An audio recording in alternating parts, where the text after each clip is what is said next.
Hey everyone, Zane here, and today we'll show you how to create Ghibli style images in ChatGPT.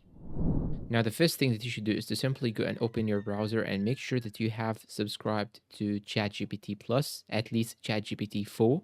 This is the best method, and what you need is to simply go and create ChatGPT email and make sure that you have GPT 4 at least. After that, you should grab the image. So I will get this cat here, for example. Then I will give you a prompt in the description. You just have to copy it and put it below the photo. I'll put the prompt just right here. This is the prompt. I will hit the enter. Then it will take about 1 to 2 minutes till it turn it to Ghibli version or Ghibli version.